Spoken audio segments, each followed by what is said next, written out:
ನಿನ್ನ ಹೆಸರೇನು? ಅಭಿನವ್. ಆದ್ರೆ ನನ್ನ ತಂದೆ ನನ್ನ ಪ್ರೀತಿಯಿಂದ ಏನಾದರೂ ಕರೀಲಿ, ನನಗೆ ಬೇಕಿಲ್ಲ.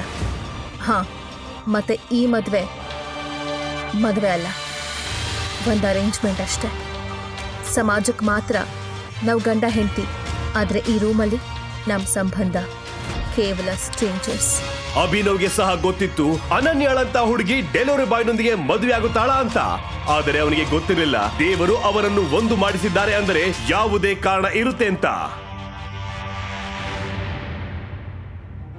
ಇವತ್ತು ನನ್ನ ಸ್ನೇಹಿತ ಅಕ್ರಮ್ನ ಹುಟ್ಟಿದಬ್ಬದ ಪಾರ್ಟಿ ಇದೆ.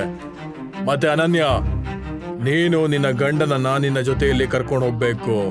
ಅನನ್ಯ ಪಾರ್ಟಿಗೆ ಹೋಗಲು ಇಚ್ಛಿಸಲಿಲ್ಲ, ಆದರೆ ತಾತನ ಆದೇಶವನ್ನು ನಿರಾಕರಿಸಲು ಸಾಧ್ಯವಾಗಲಿಲ್ಲ. ಅಭಿನವ್ ಅನನ್ಯ ಜೊತೆಗೆ ಹೋಗಲು ಸಿದ್ಧನಾಗಬೇಕಾಯ್ತು. ಆದರೆ ಅಲ್ಲಿ ಅವನು ಯಾರನ್ನು ಭೇಟಿಯಾದ್ನೋ ಅವರನ್ನ ನೋಡಿ ಶಾಕ್ ಆದ.